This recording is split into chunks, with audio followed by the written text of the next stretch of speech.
السلام علیکم دوستو، امید ہے آپ سب خیر خیریت سے ہوں گے۔ آج کا ہمارا جو ٹاپک ہے وہ ہے ڈیٹا سینٹر۔ کیا کبھی آپ نے سوچا ہے کہ آپ کی انسٹاگرام فوٹوز، یوٹیوب ویڈیوز یا جو ویب سائٹس پہ ڈیٹا پڑا ہوتا ہے یہ کہاں پہ ہوتا ہے؟ اس کا جواب ہے کہ یہ سارا ڈیٹا سینٹر میں ہی پڑا ہوتا ہے۔ اب ڈیٹا سینٹر کیا چیز ہے اس کے بارے میں اب ہم ایکسپلینیشن دیکھیں گے اور پڑھیں گے اس کے بارے میں۔ اصل میں ہم نے ایک ویڈیو بنائی تھی کلاؤڈ کمپیوٹنگ پہ، تو اس کی اگزامپل لیتے ہیں ہم نیٹ فلکس کی۔ نیٹ فلکس کا جو سارا ڈیٹا ہے یا موویز ہے یہ اصل میں پڑے ہوتے ہیں AWS جو ایک کلاؤڈ سروس پرووائڈر ہے اس کی ڈیٹا سینٹرز میں۔ اب وہ ڈیٹا سینٹرز میں کیا ہوتا ہے اس میں اندر سرورز ہوتے ہیں، کمپیوٹرز ہوتے ہیں، راؤٹرز ہوتے ہیں، جو پاورفل ٹیکنالوجی ہے وہ سب کا سب اندر پڑا ہوتا ہے اس کے اندر۔ ڈیٹا سینٹر میں کچھ جو سٹینڈرڈ چیزیں ہوتی ہے جیسے کہ سیکیورٹی ہو گئی، ایک تو جو نیٹ ورک سیکیورٹی ہے وہ تو الگ بات ہے۔ ایک بات ہے کہ جو فزیکل سیکیورٹی ہے، ڈیٹا سینٹر ایسا جگہ ہوتا ہے جہاں پہ صرف اور صرف وہاں کے جو امپلائیز ہے یا جو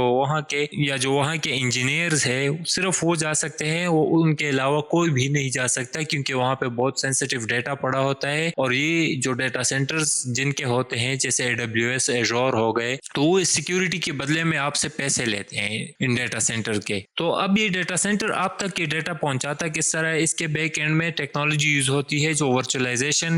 اور کلاؤڈ کمپیوٹنگ جیسے ٹیکنالوجی ہوتی ہے وہ یوز ہوتی ہے آپ تک یہ ڈیٹا پہنچانے میں۔ اب یہ ڈیٹا سینٹر ضروری نہیں ہے کہ یہ AWS یا کسی بڑی کمپنی کا ہو، یہ آپ اپنا خود کا ڈیٹا سینٹر بھی بنا سکتے ہیں، لیکن اس میں مسئلہ یہ ہوگا کہ آپ اس کو مینٹین نہیں کر سکیں گے، کیونکہ اس کے مینٹیننس کے لیے پوری ٹیم کی ضرورت ہوتی ہے، بیک اپ کی ضرورت ہوتی ہے، بجلی کی ضرورت ہوتی ہے، اور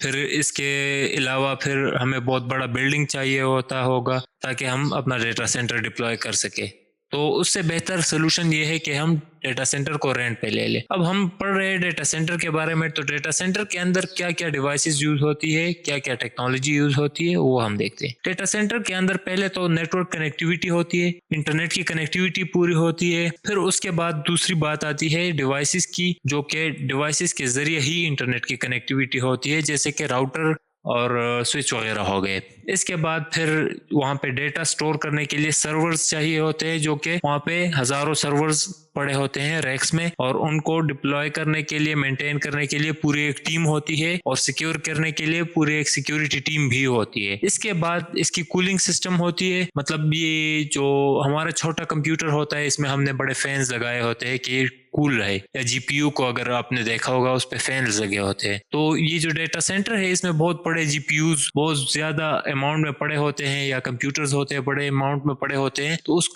تو اس کو کول کرنے کے لیے ہمیں چاہیے ہوتا ہے کولنگ سسٹم، تو اس کے لیے کولنگ سسٹم بھی پراپر ہوتا ہے۔ اس کے بعد پھر ریئل لائف انالوگ یعنی ریئل لائف ایگزامپل کی اگر ہم بات کریں تو ریئل لائف ایگزامپل ہم اس کا اس طرح لیتے ہیں کہ ایک بہت بڑی لائبریری ہے جو کہ بھری ہوئی ہے کتابوں سے، لیکن ڈیٹا سینٹر میں یہ کیس تھوڑا سا ڈفرینٹ ہوتا ہے۔ یہ کتابوں کی جگہ پہ بہت بڑے کمپیوٹر سرورز یا راؤٹرز وغیرہ ہوتے ہیں، اور ان میں انفارمیشن جو ہوتا ہے وہ ورچوئل ہوتا ہے۔ کتابوں میں تو فزیکل پیجز وغیرہ ہوتے ہیں، لیکن اس میں ورچوئل ڈیٹا پڑا ہوتا ہے، لاکھوں کروڑوں فائلز پڑے ہوتے ہیں لوگوں کے، جس طرح ای میلز ہو گئے، یہ بھی ایک قسم کی